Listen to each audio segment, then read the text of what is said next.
I entitled today's homily, Look in a Mirror, What Do You See? Before I read the scriptures for the day, I need to give some background. Today's news is filled with pictures of walls, not the ones in the so-called Holy Land where war is escalating over the wall and other separation barriers, but in our own country, where we are waging a vicious political war, not only about the ineffective, inexpensive wall in our own border, but refugees who want a safe refuge. Cheryl and I had a chance to spend 2 weeks in Israel, Palestine in 2008 with a student group from our seminary. The purpose was mainly to visit with the Jewish, Christian, and Muslim groups who were working together to bring about a just peace. The first time I visited in 1986, there were no walls. Yet in 2008, when we left Tel Aviv to go to Jerusalem in the dark, we were greeted with this wall I'm about to show you. It called me to write the following poem. The wall. Bone-tired, snugly tucked into his bus, we speed through gathering dark, Jerusalem to Bethlehem. Lightning flashing from the north splits the cloudy sky, fleeting glimpses of the wall, barbed wire guard post lights reveal a none too friendly land. I'd wipe my hand across the window to clear away the fog, but still, the thin skin of the tourist bus, my passport, my privilege, separate me from the suffering this road has seen. The blood of martyrs for a Jewish state, the tears of the Palestinians, ancient lands rest from work-calloused hands, olive trees uprooted. We are hurtling in the dark toward Bethlehem, where some say a Prince of Peace was born. When will his reign begin?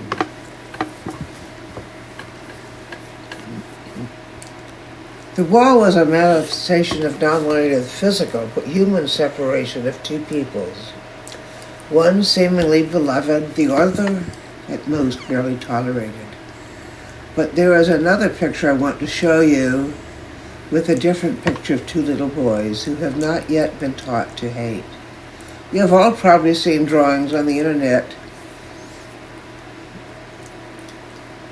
side by side, and you're supposed to find the differences. I love them.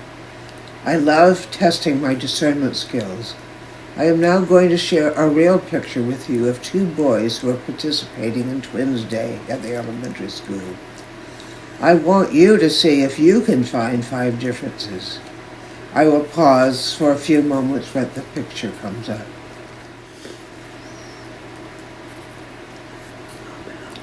Let's see, one is taller than the other, one has an open smile, the other a softer one. One has his hands at his side and the other one in his pocket. They have different kinds of shoes. Oh, I forgot. The 5th one is that one is white and the other is black. I guess they did not recognize it either. Let us hear about the mother's story about this picture. My heart melted. Mom shares this adorable picture of her white son and his black classmate who wore the same outfits for Twin Day after telling her they had the same eyes and same hair. Brittany Tankersley described in Facebook post that her son Miles expressed a desire to dress as a twin with a boy from his kindergarten class. Tankersley jumped into action and rushed to Walmart on the night of October 28th and picked out outfits for her son and his friend Tanner. The student's teacher sent the mom a photo of the two kids in their outfits. Miles, who is white, has short blonde hair and brown eyes, while Tanner has short black hair and brown eyes. Both boys are wearing a maroon, yellow, and navy plaid shirt that says Future Leader, along with a pair of black joggers. All right, please be honest. This is not a pass or fail test, but a perception test. How many of you saw their different skin colors first? Raise your hands and pretend I can see you. What do you think these little boys saw when they looked in a mirror? They saw each other, the same in every aspect that mattered. And as Jesus said, a little boy A little child will lead them. They had not yet been taught to hate. Now let's go to the reading in Leviticus. The Lord spoke to Moses, saying, "Speak to all the congregation of the people of Israel and say to them, you shall be holy, for the Lord I God, I am holy. You shall not render an unjust judgment. You shall not be partial to the poor or defer to the great. With justice you shall judge your neighbor. You shall not go around as a slanderer among your people, and you shall not profit by the blood of your neighbor. I am the Lord. You shall not hate in your heart any one of your kin. You shall reprove your neighbor, or you will incur guilt yourself. You shall not take vengeance or bear a grudge against any of your people, but you shall love the neighbor as yourself. I am the Lord." Matthew's Gospel in chapter 22 reiterates these well-known words of Jesus. When the Pharisees heard that he had silenced the Sadducees, they gathered together, and one of them, a lawyer, asked him a question simply to test him. "Teacher, which commandment in the law," of the 612, by the way, "is the greatest?" He said to him, "You shall love the Lord your God with all your heart and with all your soul and with all your mind. This is the greatest and first commandment. A second is like it. You shall love your neighbor as yourself. On these two commandments hang all the law and the prophets." That's pretty clear, isn't it? And yet it says, love your neighbor as yourself. If taken literally, it would be fairly easy. For the past 14 years, Cheryl and I have lived pretty much in an all-white neighborhood. I can count on my fingers the number of black people I have seen in those years. So if I understood this passage literally, I would not be confronted with my inherited white racism and would not have to deal with it. But those two little boys above showed us that they had not even seen it. I envy them their youth and open-heartedness. Here's another picture taken of two boys in Israel, Palestine. They are sitting side by side, embracing each other, the one on the left Muslim, the one on the right Jewish. They too have not yet been taught to hate, to emphasize the differences in separation. They simply have not yet learned. But their elders still perpetuate the separation. When we were on our study tour of Israel, Palestine in 2008, we had the opportunity to visit Hebron, the city of the tomb of the patriarchs and their wives in southern Israel. It is being fought out even today with guns and bombs and tanks. Hebron is a city in the West Bank, south of Jerusalem. Following the Six-Day War of June 1967, it was part of the West Bank territory that came under Israeli occupation. In the wake of an agreement reached in January of 1997, part of Hebron came under the administration of the Palestinian Authority, while part of the city remained under Israeli control. Here's a picture of the roadblocks within the city today. Armed Israeli soldiers protecting those artificial walls. One would think that it could have been an opportunity to learn to live peacefully side by side after 75 years of seeing each other as enemies, but it wasn't. In recent history, a group of Jews illegally occupied apartments above the Hebron open-air market. In continued acts of aggression, they have continually thrown refuse and trash out of their upper windows on the people in shops below them. It made the Palestinians have to put up a grating to keep the garbage from reaching the streets below.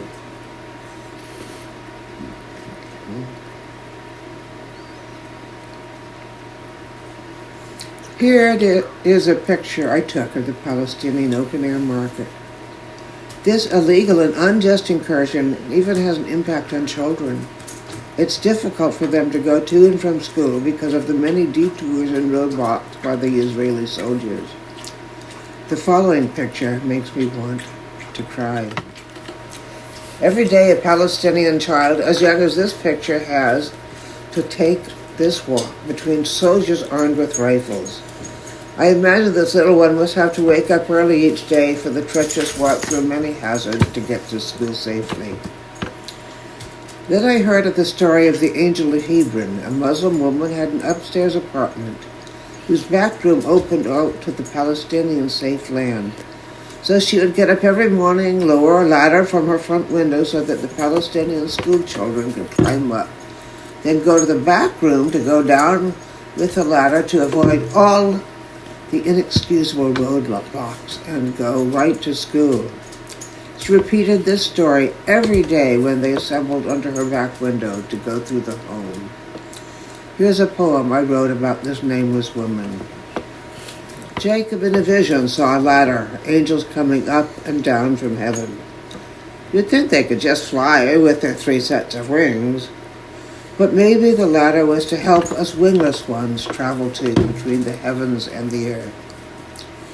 There was a woman in Hebron, an ordinary woman by all accounts, whose name we don't even know, another wingless one, whose home was the only safe and lawful passage for children to get to and from their school each day, in the land where soldiers dictated their daily lives. From her balcony every school day, she lowered a ladder to the ground. I can picture her steadying it as the little boy struggled with his books for balance as he negotiated his way. Business as usual for him on a run-of-the-mill school day. 2 times a day, come rain or shine, her self-appointed task, welcoming a stream of children, lowering and raising the ladder, her shopping and cleaning sandwiched in between. Not all of us stay wingless. The lady lowering her ladder day after day in her little home in Hebron grew wings, and on her back she carried those little ones, soaring to the highest heavens. So we have these 2 little boys next to each other the other day for Twin Day, then the picture of the Muslim and Jewish boys sitting peacefully side by side. Then we have all the adults who have learned to believe lies about one another and acted out in ill-sense laws violent. How did we get there? More importantly, how do we break that seemingly inevitable trajectory? I found a great YouTube advertisement which gives us an example. Here it is, the table.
So my questions for you are, how big is your table?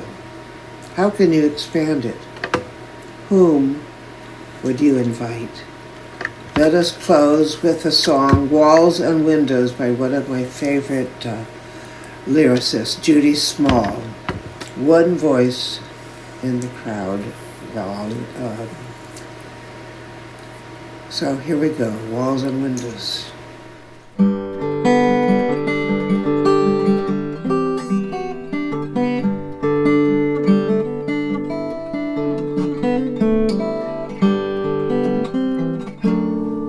Did you sing your children lullabies to calm their fears at night? Did you hold them gently till they went to sleep? Did you plant in them the seeds of hope for new and better lives? Did you make them promises you couldn't keep?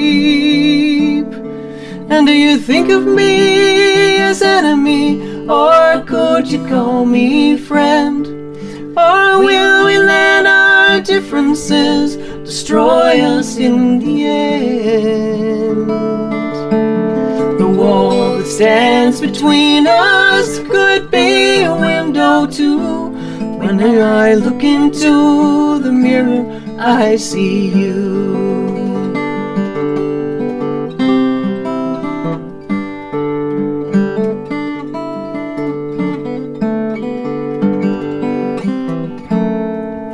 Do you have sons who fight for peace the way I'm told mine do? Do they send you photographs from foreign lands? Do you chill to see the missiles, and do they haunt your dreams? Do you wonder who's the power, who's the hands? And do you think of me as enemy, or could you call me friend? Or will we let our differences destroy us in the end? The wall that stands between us could be a window too. When I look into the mirror, I see you.